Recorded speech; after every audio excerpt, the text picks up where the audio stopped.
나이가 들수록 누구나 한 번쯤은 남은 여생에 대해 생각이 많아집니다. 어떻게 살아야 행복하고 좋은 인생을 살까 고민이 되지만 철학가도 아니고 무슨 이런 생각을 하나 싶기도 합니다. 누군가 이렇게 말씀하시더라고요. 100세 시대지만 일수로 치면 36,500일밖에 안 돼요. 그 하루하루를 열심히 살아내신 것만으로도 격려를 받아 마땅하지 않을까 생각합니다. 오늘은 그런 여러분의 소중한 하루를 위해 어느 철학가의 인생 조언을 소개해드리려고 합니다. 오늘만큼은 더 편안한 마음으로 쉬면서 들어주시길 바랍니다. 영상 아래에 좋아요와 구독 버튼 한 번씩 눌러주시면 감사하겠습니다. 지금부터 시작합니다. 인생은 한 권의 책과 같다. 어리석은 자는 마구 넘겨버리지만 현명한 자는 열심히 읽는다. 인생은 단 한 번만 읽을 수 있다는 것을 알기 때문이다. 당신에게 가장 중요한 때는 지금 이 시간이며 당신에게 가장 중요한 일은 지금 하고 있는 일이며 당신에게 가장 중요한 사람은 지금 만나고 있는 사람이다. 20대에는 의지, 30대에는 기지, 40대에는 판단이 지배한다. 오래 살기를 바라기보다 잘 살기를 바라라.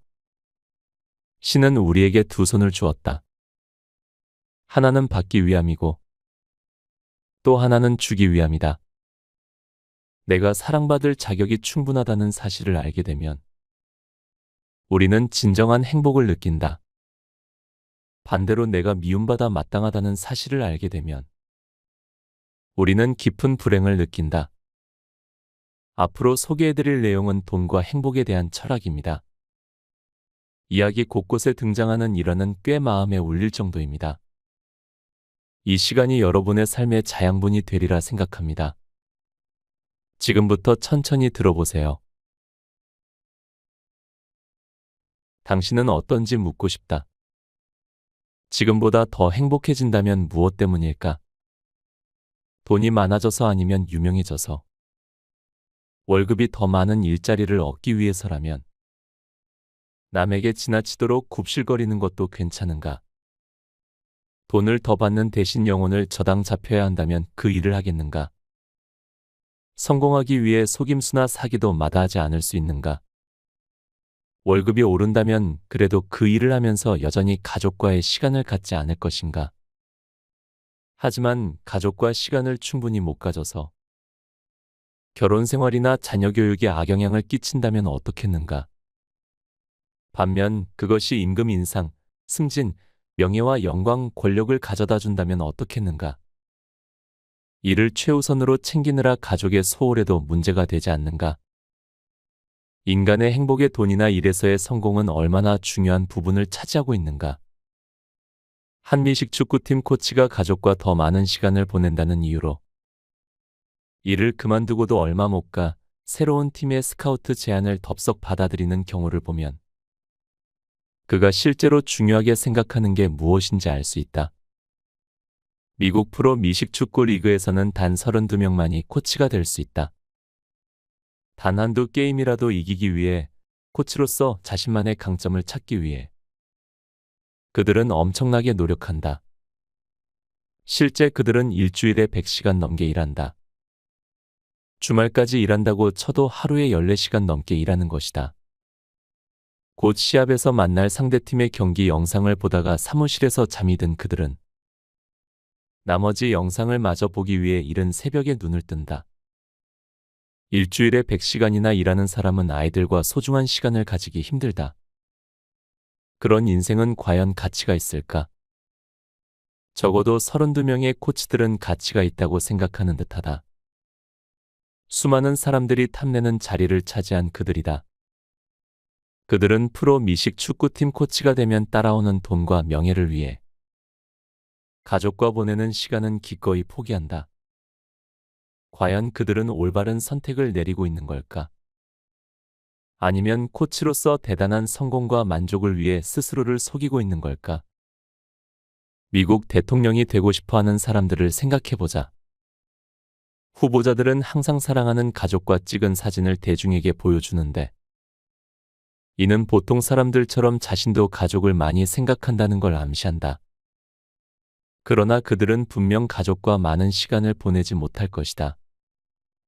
대통령이 되기 위한 선거 운동으로 하루 24시간을 보내도 모자랄 텐데. 어떻게 그게 가능하겠는가? 스미스의 결론은 부나 명예는 결코 인간의 행복을 완성하지 못한다는 데 있었다. 그럼에도 불구하고 우리는 부와 명예에 대한 야망을 버리지 못한다. 그리고 그 두 가지 조건이 우리를 행복하게 만드는 핵심적인 역할을 한다고 생각한다. 왜 우리 인간은 이렇게 생각하는 걸까? 내가 14살 때 존 F. 케네디 대통령의 영부인이 재혼을 했다. 나는 그녀의 결혼에 크게 당황했다. 젊고 잘생긴 케네디와 결혼했던 그녀가 대체 왜 23살이나 많고 잘생기지도 않은 그리스의 선박왕이자 억만장자였던 오나시스와 결혼을 하는지 아버지에게 물었다. 아버지의 답은 간단했다. 오나시스가 돈이 아주 많아서라는 것이다. 나는 아버지에게 항의하듯 말했다. 제키 케네디도 잘 사는 집 출신이잖아요.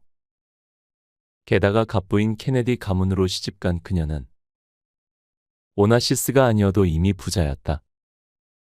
그러자 아버지는 말씀하셨다. 돈이 많은 건 좋은 거야. 그런데 돈이 훨씬 더 많은 건 더 좋은 일이지. 생각해봐라. 열대 지방의 아름다운 섬에 가면 즐겁지 않겠니? 그런데 그 섬이 내 것이면 더 즐거울 거야. 1등석을 타면 좋지만 내 비행기가 있으면 더 좋지. 큰 다이아몬드 반지도 좋지만 더 큰 다이아몬드 반지는 더 좋은 법이다. 아리스토텔레스 오나시스가 세상을 떠날 때 당시 그의 재산은 5억 달러였다. 그는 많은 섬과 전용기, 엄청나게 큰 다이아몬드를 갖고 있었다. 제클린 케네디가 왜 오나시스와 결혼하기로 마음먹었는지, 아버지의 생각이 옳았는지는 솔직히 잘 모르겠다. 하지만 아버지는 중요한 무언가를 알고 계셨다. 사람들은 이미 가진 것보다 더 많은 재산과 더 높은 수입을 원한다는 사실 말이다. 사람들은 더 많은 돈이 더 큰 행복을 가져다 줄 것처럼 생각하고 행동한다. 마음속 무언가로 인해 우리는 더 많은 것을 원하게 된다. 그런데 마음속 또 다른 무언가는 많이 가지는 것이 결코 더 좋은 것은 아니라고 말해준다. 이 두 가지 마음의 대립 때문에 우리는 힘겨운 대가를 치르고 부를 얻는 것이 과연 가치 있는 일일까라는 의문에 시달리는 것이다. 특별히 그 일을 좋아하지 않으면서도 힘든 일을 하는 친구가 있다. 그 친구는 돈을 많이 벌기 때문에 참는 거라고 말한다. 실제로 그 친구는 다른 사람보다 훨씬 많은 돈을 번다. 친구는 고혈압을 얻었고 그의 아이들은 아빠와 시간을 보내지 못한 채 자라고 있다. 친구는 강도 높은 스트레스에 대해 불평을 늘어놓으면서 내게 조언을 구했다. 내 대답은 명료했다. 당장 그 일을 그만두고 아내와 아이들하고 더 많은 시간을 보내. 한마디로 행복하게 살라고 말한 것이다. 친구는 그럴 수 없다고 했다. 큰 거래를 맡았으니 기어코 그 계약을 따내서 보너스를 챙길 거라고. 그래서 내년에 일을 그만두고 느긋하게 살겠단다. 하지만 해가 바뀌고 나면 친구는 새로운 거래와 새로운 보너스에 대해 다시 말한다. 느긋하게 사는 것은 항상 1년 뒤의 일이다. 그 친구를 보면 1년 내내 내일은 맥주 공짜라는 표지를 내걸고 있는 술집이 생각난다. 해마다 친구의 연봉은 높아진다. 그는 더 큰 집으로 이사하고 더 좋은 차를 산다. 과연 그는 매년 더 행복해지고 있을까? 분명 그렇지 않다. 연봉이 더 높고 집이 더 크고 자동차가 더 좋은데도 불구하고 친구는 여전히 만족하지 못하고 있다. 딱 1년만 더 그럼 충분할 거야. 항상 이렇게 말할 뿐이다. 모든 사람에게서 내 친구 같은 모습을 조금씩 본다. 많은 사람이 마음속 깊은 곳에서는 진심으로 원하는 일이 아니라고 해도 돈 때문에 참고 일한다. 이와 관련하여 언젠가 읽었던 글이 생각난다. 각자 마음속에 사는 비열한 생쥐가 출세를 위한 극심한 경쟁을 부추긴다는 내용이었다. 만약 그 생쥐가 우리 마음의 주도권을 잡기라도 하면 우리는 더 큰 치즈 조각을 찾기 위해 끝도 없는 미로를 내달려야 한다. 자본주의 사회에서 세속적인 부와 명예는 피하기 힘든 매력을 발산한다. 이 두 가지가 결핍됐을 때 과연 진정 행복할 수 있을지 의문도 든다. 자본주의의 아버지 애덤 스미스는 이에 대해 어떻게 생각할까? 사람들에게 사랑받는 것과 세속적인 부와 명예. 이 둘을 스미스는 어떻게 조화시킬까? 이 두 가지야말로 인간을 이끄는 기본 욕구 아니던가. 도덕감정론에서 스미스는 이에 대한 해답을 제시했다. 그의 해답을 듣기 전에 먼저 그가 부와 명예를 갈구하는 욕구와 야망에 대해 얼마나 부정적으로 생각하는지 알아야 한다. 우선 돈 얘기부터 시작해보자. 스미스는 도덕감정론에서 플루타르크 영웅전에 실린 얘기를 다시 소개했다. 원저를 토대로 이해하기 쉽게 다시 풀어 쓴 이 얘기는 언제 읽어도 뒤통수를 세게 한 대 맞는 느낌이다. 그리스의 일부였던 에피로스의 왕 피로스는 로마를 공격할 계획을 세우고 있었다. 하지만 왕의 두터운 신임을 받던 키네아스는 왕의 계획이 옳지 않다고 생각했다. 키네아스는 피로스 왕이 종종 자신의 대리인으로 내세웠을 만큼 훌륭한 문장가이자 협상가였다. 그러나 왕에게 그 계획은 옳지 않다고 직접적으로 말하는 건 훌륭한 생각은 아닐 것이다. 현명한 키네아스는 우회적인 방법을 택했다. 폐하, 로마인들은 훌륭한 전사임은 물론 수많은 전쟁 강국을 정복한 민족으로 알려져 있습니다. 만약 신께서 우리가 그들을 이기도록 허락하신다면 우리는 무엇을 할 수 있겠나이까? 이렇게 묻는 키네아스의 물음에 왕은 대답했다. 일단 로마를 정복하고 나면 이탈리아 반도를 통째로 정복할 수 있을 것이다. 키네아스는 그럼 그 다음은 어떻게 하시겠냐고 물었고 왕은 다시 대답했다.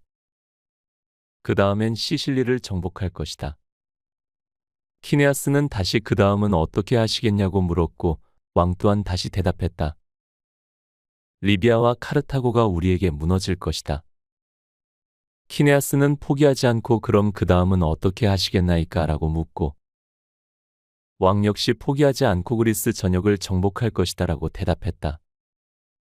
마지막으로 키네아스가 그 다음에는 어떻게 되겠느냐고 묻자 왕은 미소를 지으며 대답했다. 내 소중한 친구여, 우리는 편안하게 살 것이다. 그리고 하루 종일 술을 마시고 즐거운 대화를 나눌 것이다. 그러자 키네아스가 왕에게 일격을 가했다. 그럼 지금 폐하는 무엇 때문에 그렇게 하지 못하시나이까? 우리는 우리 삶을 만족시킬 도구들을 이미 모두 갖고 있다. 삶의 기본적인 즐거움을 누리기 위해 이탈리아 반도를 정복할 필요는 없다.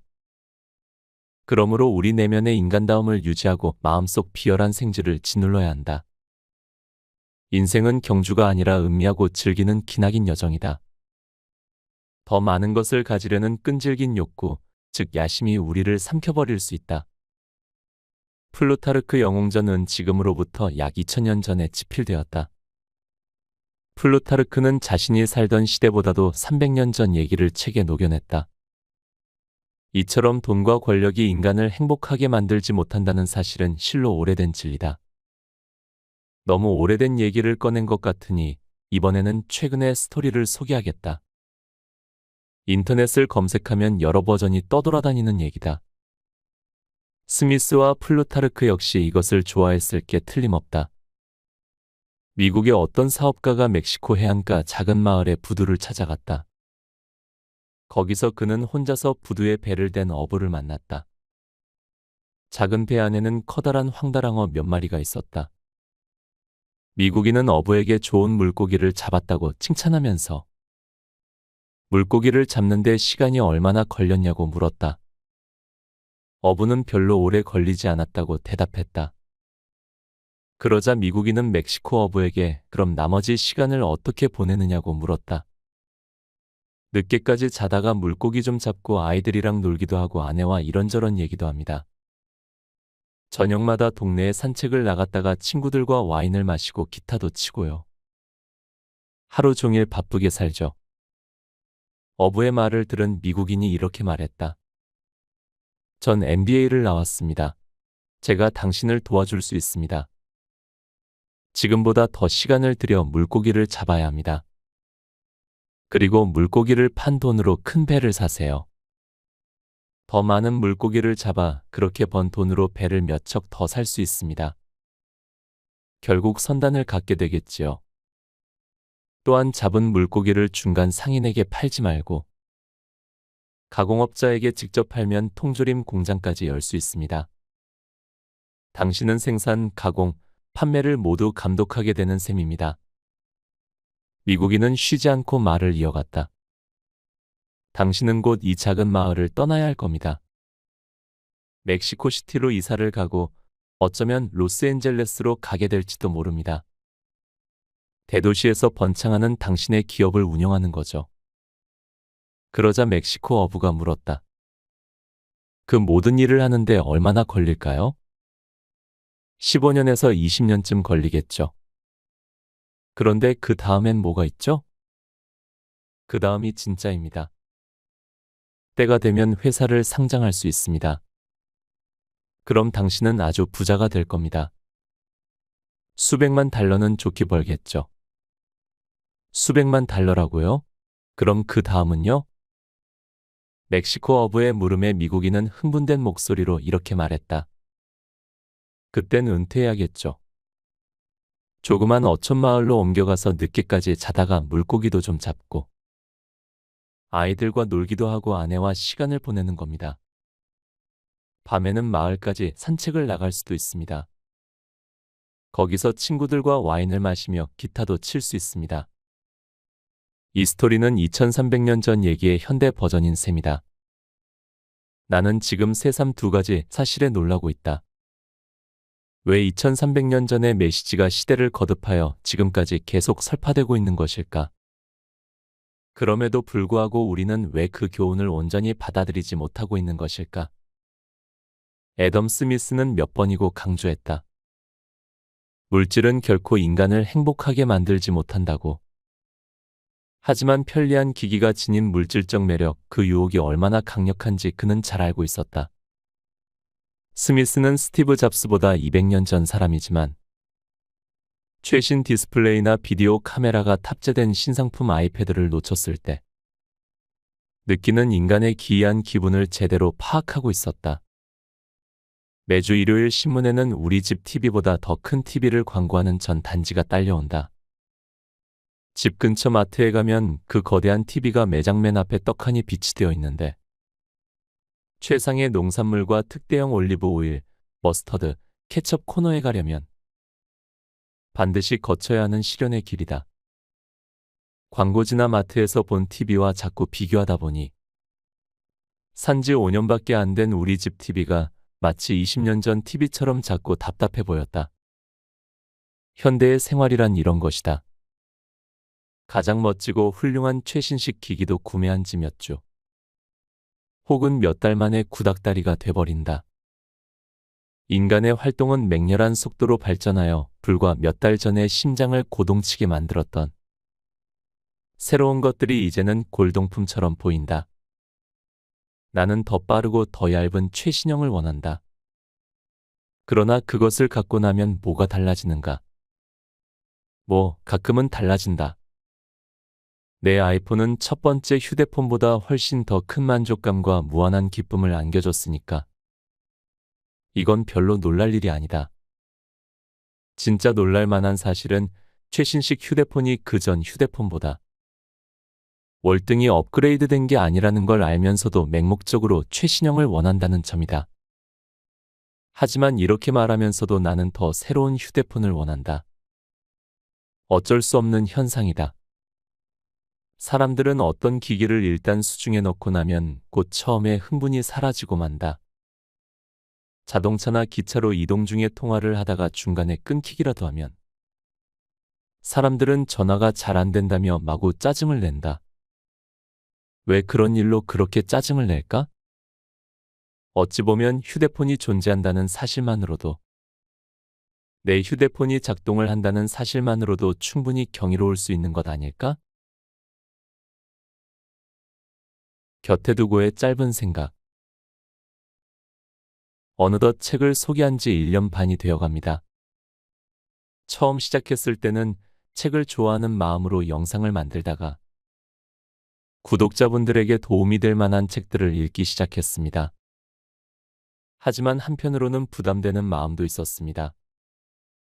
구독자분들보다 살아온 인생도 짧고 지혜도 부족한데 인생에 대해서 조언을 드리는 게 쉽지만은 않았습니다. 근데 놀라운 점은 1년 반 동안 책을 읽고 소개해드리다 보니까 저의 인생도 조금씩 변화되고 있다는 것이었습니다. 인간관계에 자신이 없었던 제가 확신이 생겼고, 건강에 무지했던 제가 달리기와 헬스를 꾸준히 하고 있고, 가장 중요한 점 안에 기준을 세워 인생을 살아가고 있음을 어느 순간 깨달았습니다.